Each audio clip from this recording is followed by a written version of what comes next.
I always like to go back to the beginning with my guests. And my very first question is, can you please pinpoint a moment when nutrition became a passion of yours? Yeah, absolutely. I always had an interesting relationship with my body and with food, especially in high school. And it was just this constant battle. There was never joy, happiness, or fun with it. And it really started to take over my life where I wasn't fun to hang out with. Like I became so just restricted and just so hard on myself. And I think everyone in their journey, no matter if it's health or business or whatever it is, the challenge that you want to overcome, you get to a point where you're just like, this can't be the way. This is my rock bottom, if you will. And then I decided just studying nutrition. I'm like, there's got to be a way that we can work with food in this synergistic way that makes us feel good and energized, and we can be really confident and comfortable in our physique. So I started studying it on my own. And at the time I had just finished acting school. So I was also wanting to know what kind of foods can I eat to make sure that I have good energy, that I can focus and be really, really present on set. So as I was studying nutrition, my boyfriend's like, you know what, you love this stuff. Why don't you go to school for it? Because of course with acting, it's very hit and miss. And I was like, it was, I think, a year and a half in school. I was like, let's do it. So I applied and I went to the Canadian School of Natural Nutrition. It was in person at the time on West Broadway in Vancouver. And I loved every single day that I was in school. I was like, and for someone who, I didn't really excel back in high school in a lot of subjects. So it was really cool to see that transition of just being in school for something you're so interested in and so passionate about. So once I finished school, I knew that I had a different relationship with food, and the pendulum does swing. So now I had learned so much of about food. I know the term now is orthorexic, where you're so strict on yourself for eating healthy foods, where I had gone from, the binging part to now there was barely anything I could eat because I just knew too much. And so the cycle kind of repeated itself.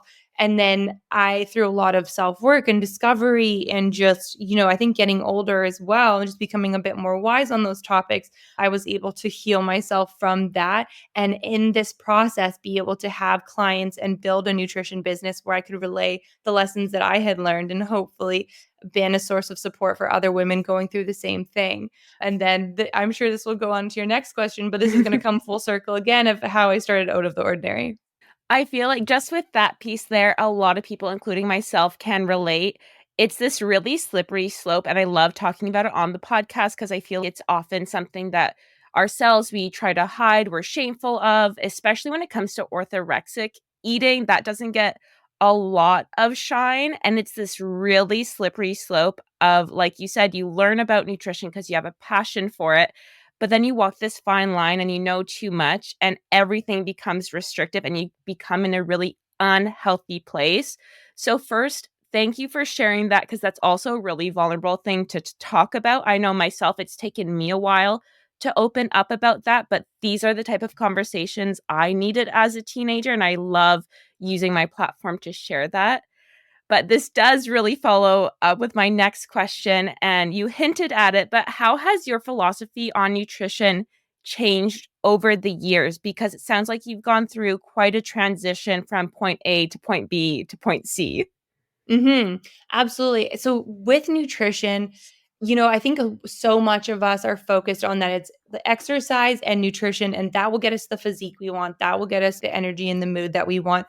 Where there's missing piece, there's the mental aspect, and I'm so glad that's becoming more just talked about, I guess, of just Mhm. like how important it is for us to keep our stress levels down, to go out and eat a hamburger, to enjoy yourself, have a glass of wine, and not wake up the next morning with regrets. Because I noticed for myself, like when I wake up after a date night with my friends or my boyfriend, and I have just fully just been so present and not gone into the night with regrets, I wake up the next morning not only not bloated, my digestion is good, but I just feel so fulfilled and happy. And when you're fulfilled and happy, then you're going to go and make better nutrition and lifestyle choices.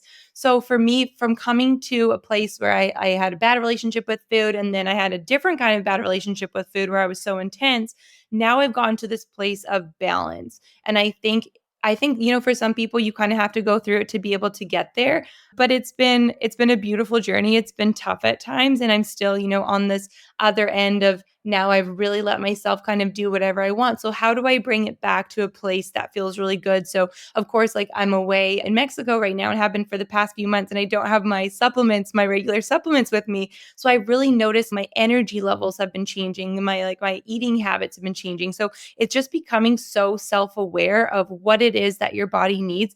And when you're consistently restricting yourself, when you're on a really tight schedule, you lose that connection and that source of communication with your body. And that's when things can get really dangerous, because all of a sudden, you're doing HIIT workouts 7 days a week, which I used to do, and you're like eating all these things, and your body isn't able to tell you what it really needs, because our body's always trying to be in homeostasis, always trying to be balanced. So now that I'm getting to that point, it's been a really, really cool journey. And yeah, I try to share a bit about it on my social, just in a way that hoping people can relate, and it's like a fun place for them to come.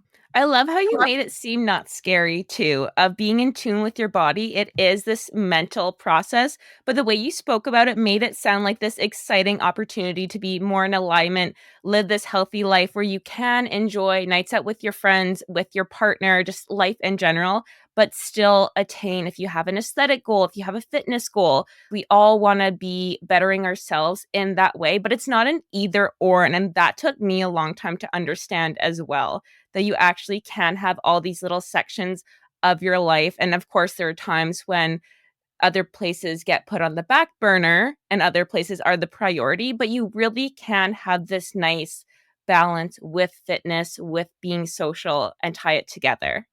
No, yeah, I was just gonna say, like, Monday to Friday, you can catch us. Our meals will be on point. Our exercise game will be on point, because it's something that we love to do and it's something that makes us feel good. But we're able to do that because on the weekends, we like to let loose. We like to have some fun in a way that nurtures us. And that always doesn't have to do with drinking or eating or whatever it may be. It's whatever we want to do. We just kind of leave that door open. And then, kind of going back to what you said about, like, is it one or the other? That's what I always thought. If you want to, go in to have these fitness body types, like the fitness competition types, or you want to be like just really tight and toned. It's so interesting, because I got to a point where I was almost there and I still felt so far away. And I think that's the biggest thing, is that because I was so out of my body, just the finish line is always 100 meters away. It just continues to be further away. And now, getting into the state of balance, more self-awareness, like everything is just different, and you can really, really see these beautiful changes that you want to get into your body. And yeah, again, it's been such a journey and I'm still learning, but it's the way of life. It's so, I mean, everyone's always going to tell you balance is key, balance is key. And I'm like, no, it's not. You have to be all in or nothing. And I just had to go through that to figure it out for myself.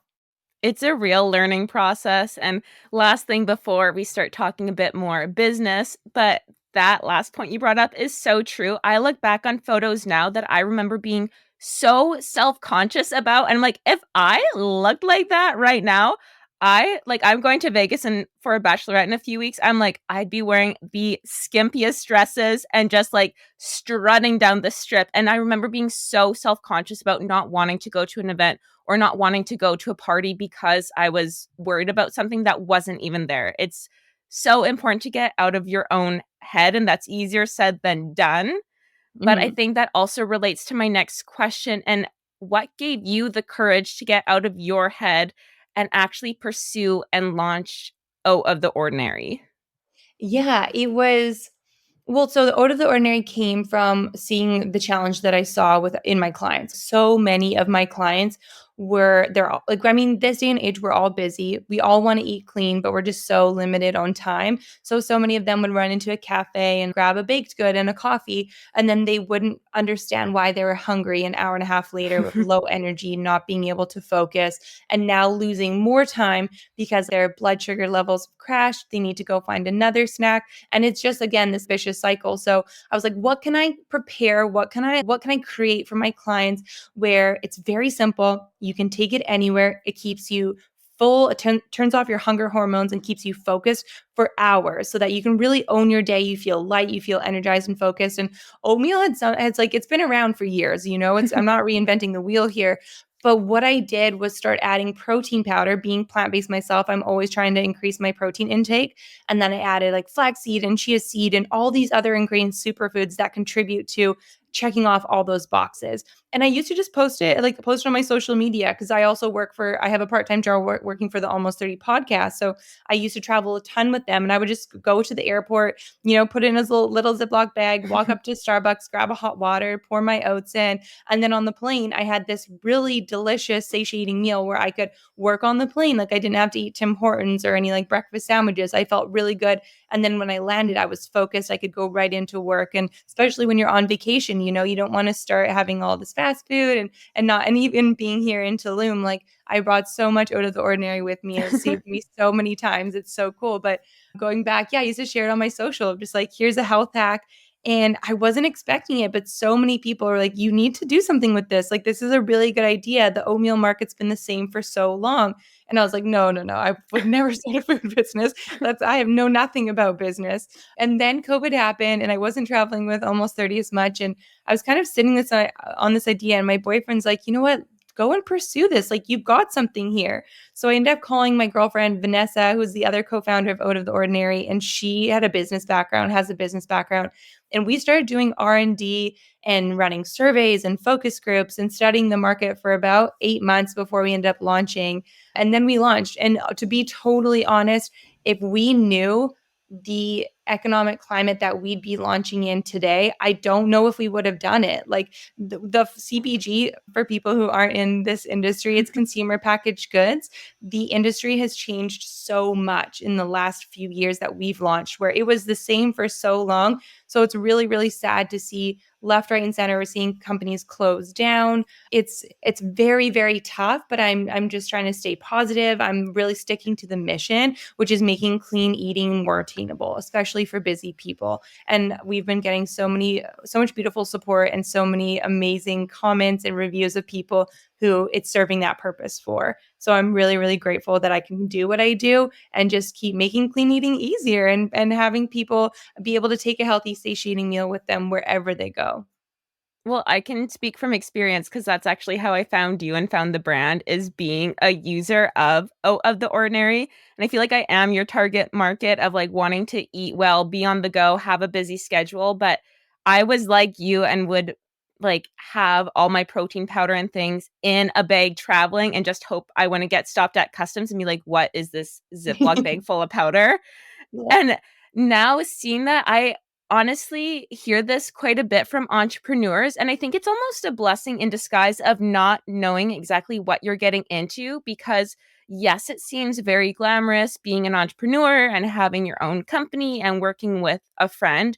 But there's so much behind the scenes that people don't see. And so many nights when you're just like, having a cute little mentee bee cry sesh and not sure what the next day is going to bring. And that's all part of it, but it's almost good to have a sense of naivety. Do you have any tips for people who are dipping their toe in the entrepreneur space, some things that you wish you knew before going into it on the other side of that?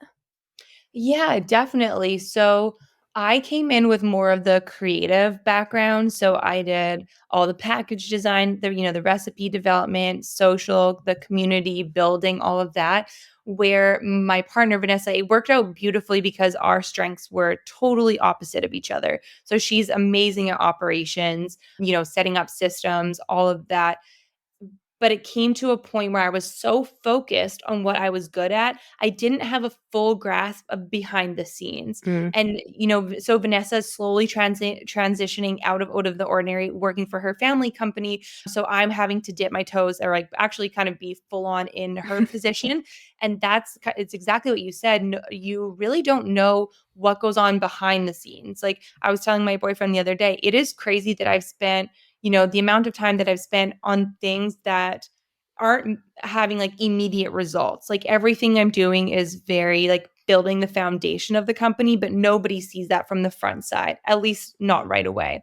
So for tips for new entrepreneurs, I mean, Vanessa and I did such a good job that we would have multiple calls every single week with other entrepreneurs, especially in the food space. And that was something that totally surprised me people are so supportive in this industry.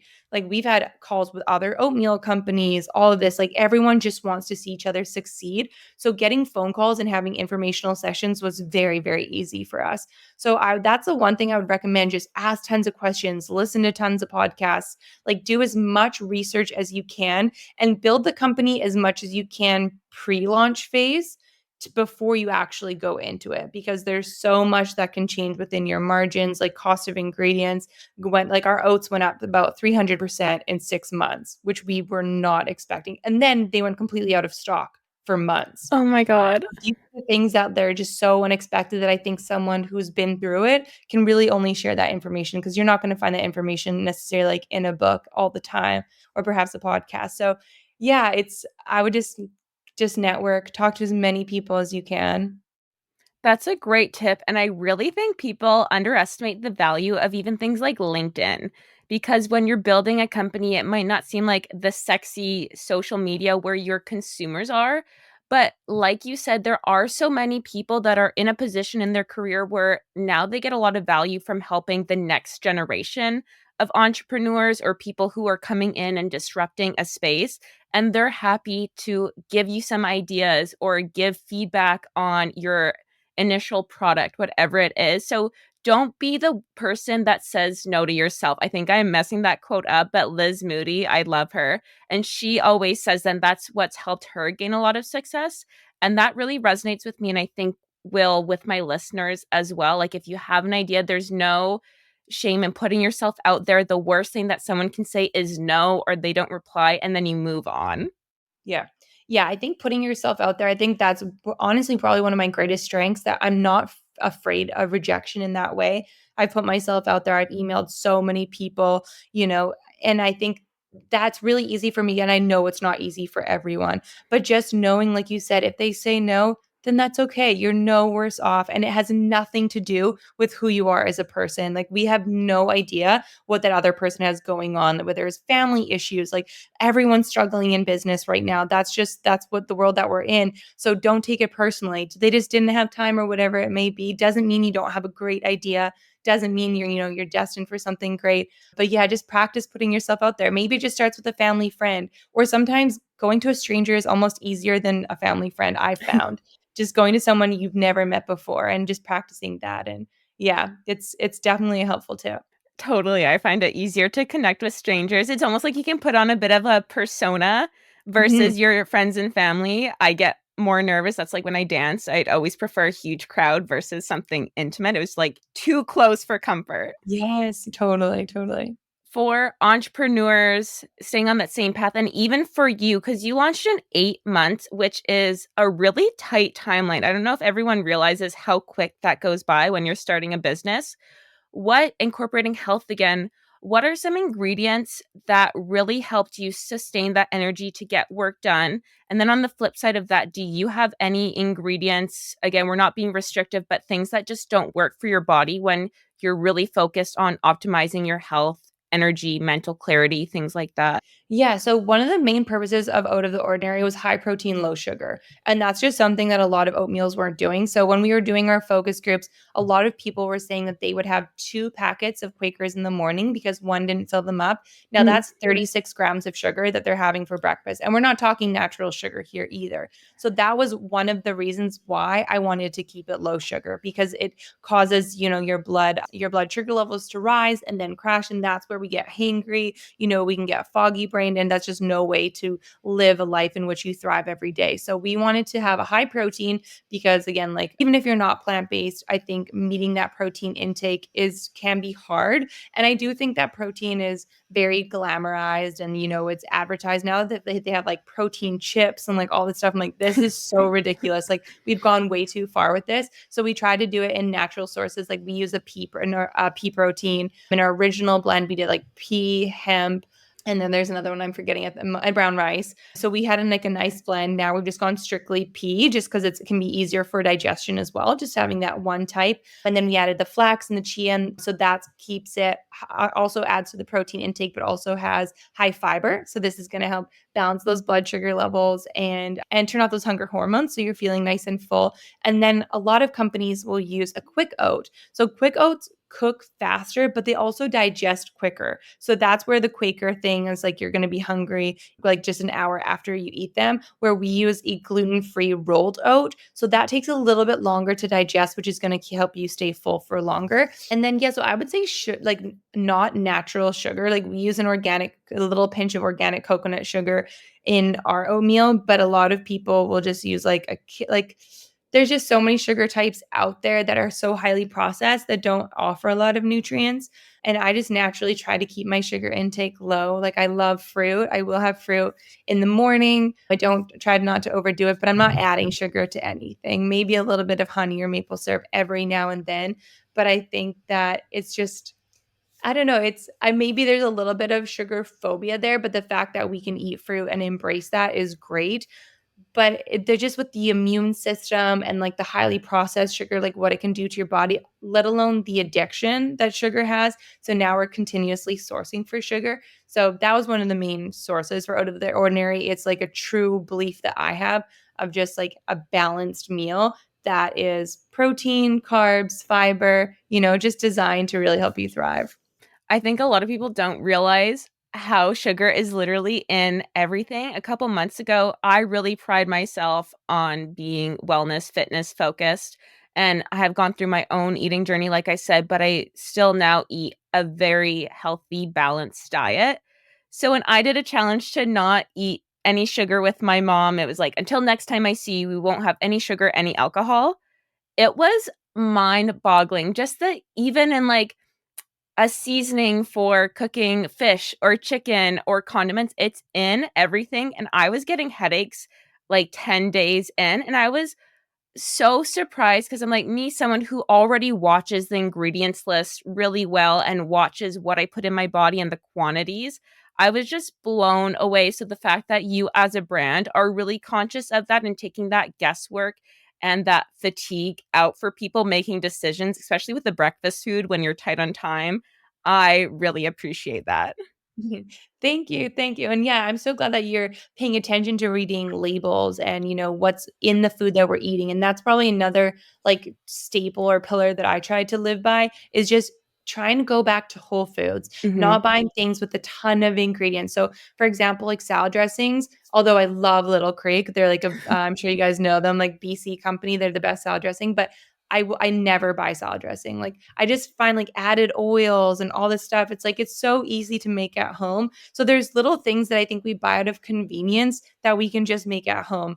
Having said that, I made a convenient product. I understand that. And a lot of people say that like our biggest competition is people say, "Oh, I make this at home all the time," which is fantastic. Like and I do too. Like we want people to do that, but you don't always have the time. So in that case, we're a great alternative where if it's as good as what you would make at home, but you can just grab it and all the work is done for you, that is, that's like the pinnacle of what you want to see in a product. So when you're buying groceries and when you're buying, like looking at labels, could you make this at home? Like, is this, check and see what's in the food that you're eating. So I think that's really, really, well, I know that's really, really important. If someone's listening to this and they really like what they're saying, but they're starting to get a bit overwhelmed, do you have more tips? You've already given a few great ones, but tips on, again, dipping your toe or small steps to making those healthier habits more sustainable in your daily life? Yeah, I would say for someone who is, yeah, trying to clean up, like, let's just go trying to clean up their diet and they're not really sure where to start. Okay, well, let's go. I mean, let's just go whole foods. Like, let's just try to stick to making something really clean. And Pinterest is so great for this. Like, looking up like a Buddha bowl recipe, so you can do like roasted yams, you can do some broccoli, you can do some spinach, like, pick a couple of ingredients and then batch cook those. So, this is one of my favorite things to do that I tell my clients. Like, I will just bake a sheet of roasted yams and a ton of different vegetables and put them in Tupperware containers. And sometimes I'll grab a scoop of those vegetables and have them with rice and maybe a little bit of like Bragg's liquid aminos or soy sauce or whatever it may be and have like a rice bowl. Or I'll grab those veggies and the yams and throw them on some spinach and have it as a salad. Like there's so much you can do with limited ingredients where it doesn't need to be overwhelming. So there's some great, I know there's some Pinterest ones. I have some on my website as well and on my Instagram of just ways that you can meal prep. And it takes, all of an hour and a half on a Sunday, and you can make your meals for almost the whole week, which I think it takes time to program. I put in my schedule, Sunday from 5 to 6:30, I'm meal prepping. And then the amount of time that saves throughout my week. And then when I'm hungry, I'm someone I can definitely get hangry quickly. So if I can just reach into my fridge and I've got some healthy food already prepped, then I'm not going to go for the cookies or like the quick snacks and go back to that convenient food. So and I have fun with it. I put on a podcast when I'm meal prepping. There's like really fun comedic ones that I'll listen to, or spiritual wellness, entrepreneurship, whatever it may be, your podcast, and just have fun with it. And then you get to experiment and you can build from there. So I would just say, yeah, like pick, 2 to 3 dishes, simple ones, go on Pinterest and find something that's easy and then meal prep those and just have that week. Or if that's even too much for you, just meal prep a breakfast and let's just start with one meal. And then next week we'll do a breakfast and a lunch. And then even that lunch can also double as a dinner, just start really, really small. But starting small and moving forward is always going to be better than just getting overwhelmed and not doing it at all. So even if you think like, oh, just meal prepping a breakfast, how is that going to help me? This is just the first step to building a lifestyle that you can sustain, that meets and supports all the goals that you want to accomplish and set for yourself. What you said right there, I think, is key. It's part of building a lifestyle. And I think because there's so much information out there, which on one hand is great, but I feel like people sometimes are almost looking as an excuse to not start making these changes and like try to do everything at once when you really simplify it, it doesn't have to be taking 10 million supplements in the morning, only eating a specific type of vegetables, cutting something out completely, like really shopping the perimeter of the grocery store. I feel like we've all heard this before. Sticking to things that aren't in a package or limited ingredients, things that you can pronounce, are really repeated things, but and almost a cliche at this point. But I think it's there for a reason. Like it really is true and actually quite easy to incorporate in your routine. You don't have to do everything at once. Totally. And you don't have to do it alone too. I think that's the one thing is a lot of people just try to take it on themselves. Like I just don't think as humans we are meant to do everything alone. Like accountability is everything. So and I know accountability like if you hire a nutritionist or a wellness coach that can get expensive and I totally understand that that's not available for everyone, but look what you did with your mom. That's amazing. Like call up a friend and just be like, "Hey, I'm going through this. Like, do you mind if I text you at the end of the day and just said, yeah, yes, I completed the goals that I set today, or no, I didn't? And when I say no, I didn't, could you maybe ask me why? Or could you just say, like, that's okay, tomorrow's a fresh start? Like, tell your friend how to respond in a way that is going to motivate you and start again tomorrow. So there's little like tips and tricks that you can set up to like help yourself get to success, but don't try to do it alone. I tried to do it alone for far too long. No, and it's a way even just having that push because you don't want to disappoint the other person at first if it starts off for them versus for you, it will slowly become into your routine and doing it for yourself because you feel so much better about how your life and how your fitness is looking. Totally. With the accountability piece, you also have a really amazing online community that's so engaged. Do you have tips on building that community? This could be in a sense of nutrition and having like minded people on social media, or for those new entrepreneurs looking for those champions for their brand. Yeah, I think for social for out of the ordinary, we I just wanted to do something that was real. I just wanted to create something that like there's so many food accounts and I always wondered like, "Oh, why do so many people follow these accounts?" Because like so many times it's just like ads or promotion or whatever, and of course we have those every once in a while. We are a food business, but I wanted it to be a place where people could come that was fun, that there was memes that you could laugh at, that there was cool recipes or maybe food facts. Like how can we contribute to our community, because we are a breakfast product right now, but we are a wellness brand. Like we do Mhm. have plans to expand and do more products down the line. But I just thought like, what would if I followed a food product, what would I want to see? And that was kind of the question that I kept on asking myself with every post. Like what, like just doing like a Friday funny post, like it's the end of the week, log on to Instagram, see something that makes me laugh. Perfect. And then the next day, Monday, okay, I feel like motivated for the week. I would love to see a piece that, will help me get through this week or something I could focus on this week. So that was the basis of Out of the Ordinary. For my personal one, it's been a very interesting transition this last little while. Like there was so much pressure to have everything be a supportive piece or an informational piece. And it got Instagram kind of like took over and I felt overwhelmed to post or I felt that I just had to post and that wasn't really me. So my relationship with Instagram has been very up and down and right now I'm just like if I feel like it great and if I don't, great. And I'm someone who loves to share. Like I love to give advice, solicited or not. I just like it makes me happy. And so I just hope that if one person reads this and they feel inspired, then that makes me so happy. And if not, then I posted it and no one relates. That's okay because it made me happy posting. Like it was something I got out of my system that I wanted to share with the world. So I've come to the point where if it doesn't bring me joy, like I'm not going to do it for Instagram for my personal. And same with Out of the Ordinary. Like I do have so much fun posting on there. I do all of our social and all of that. But now I haven't been as active as I'm starting to take over this other position as well. But it's something that I want to get back to soon because I do have so much fun with it. It sounds like an undertone of both of those accounts too is you're posting things that add value. So whether it's making someone smile at the end of a week when they go onto their phone, they feel better than when they first opened up their phone because a lot of times we get the opposite result on social media as we're scrolling or a cool fact or a recipe. That's something I've been really learning too as I grow my community. And there's something to be said about having a really beautiful aesthetic and having your branding. I don't want to underplay that. That's so important. But there are hundreds and millions of really pretty pages online. But if you can have your personality come through and have value added to your audience, I think that's kind of the perfect mix. Mhm.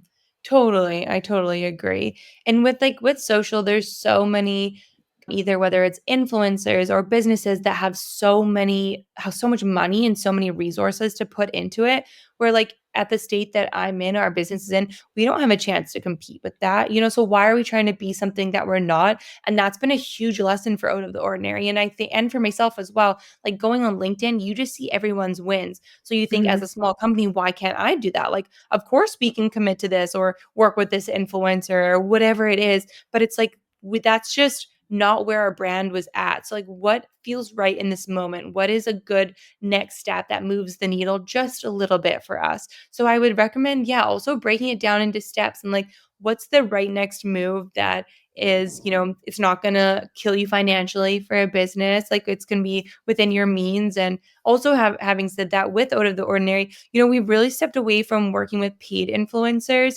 I think that the community is becoming really, really immune to that. And it's also doesn't really go with our ethics in terms of authenticity, where Mhm. I feel like the influencers that I want to work with are the people who are out there giving advice to their friends or the friend that you call to and we're like, hey, like I need a new recipe, what are you using these days? Like they might have 1,000 followers or 200 followers on Instagram, but they're actually influencing people. Like they're the ones out organizing beach volleyball games or gathering friends together to have like a tea night. Like they're the people who are so connected with their community and those are the people I want to work with if they believe in our product, and if they don't, that's okay too. So I want to focus less on like the social media front. For sure it's fun, but I'm more of the impact side, like what is actually going to move the needle and what's actually going to help people, and not people just seeing like a beautiful model on the beach having oats. Like that makes no sense, and like what does that give anyone? It needs to make sense, it needs to be fun and supportive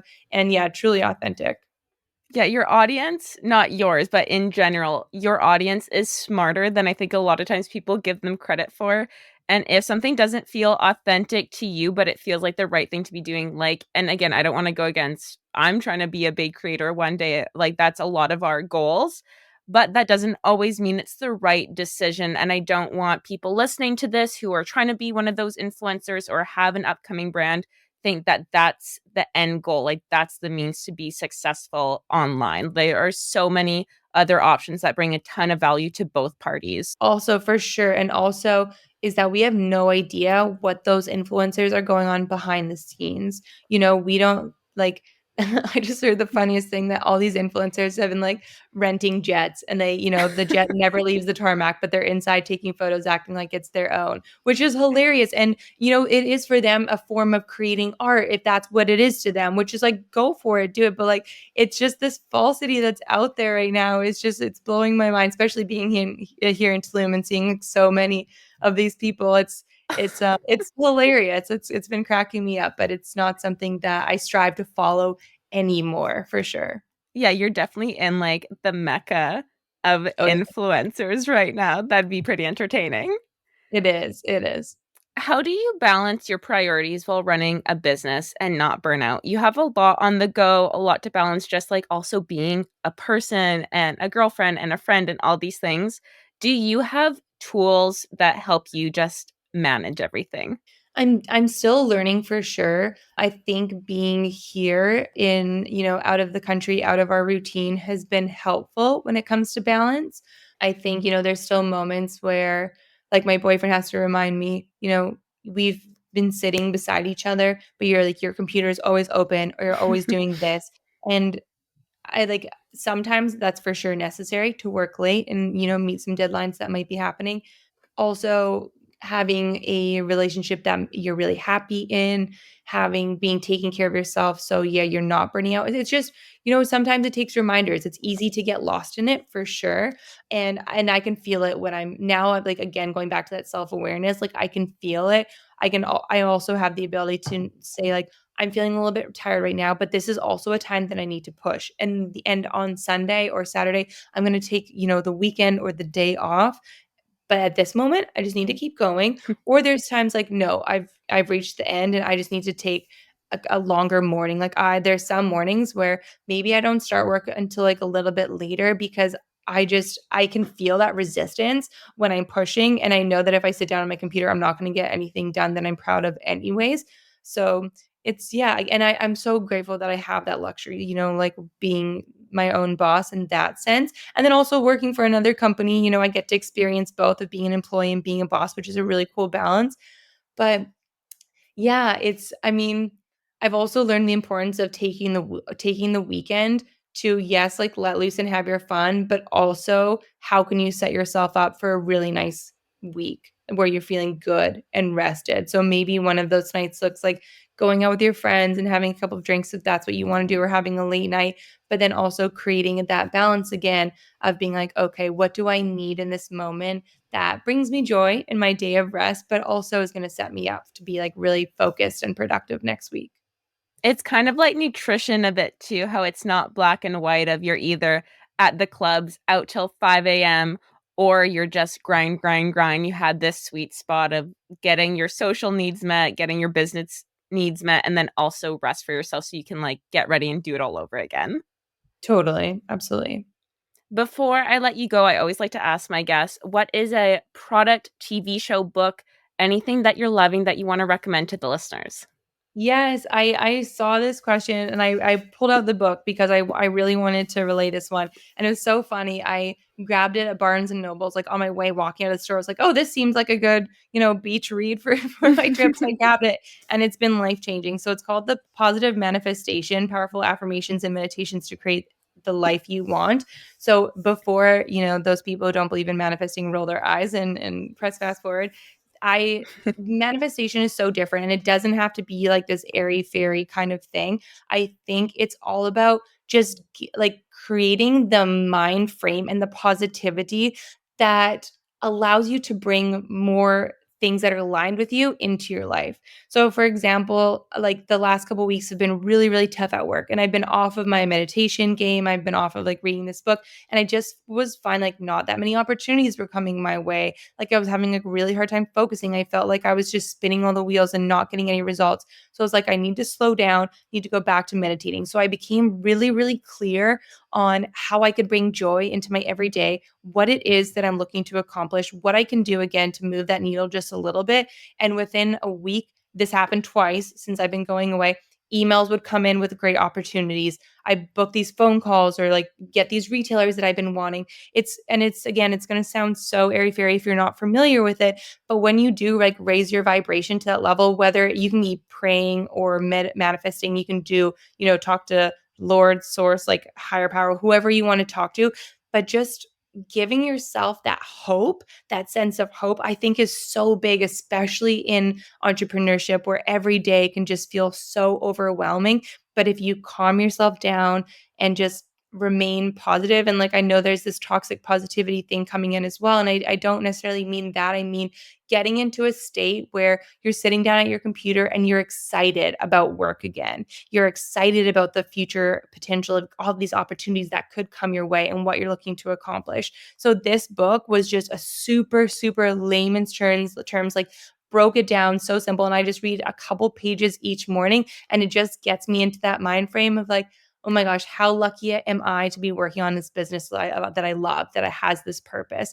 Because again, you can get so wrapped up into the day to day. It's very easy to lose sense of that purpose. So I've just really, really been enjoying this book. Maybe I can give you like the author name and the details and we can share it with your audience. But it's just been a really nice, light, positive read and a great way to set the tone for the day. Oh my gosh, I'm going to add that to my Audible immediately. You are talking to the right girl on the right podcast for this whole topic of manifestation and alignment. It's not airy fairy at all. We're totally right there with you. Oh, I'm so glad. I know, and it's cool because it can come in so many different shapes or forms, and that's like the cool thing. Like, take it and own it. Like, whatever words you want to, but just make it your own. Exactly. Before I let you go, where can everyone find you and your business on socials? Like everything, everything will be linked in the show notes below too. But this is your time to pimp yourself out.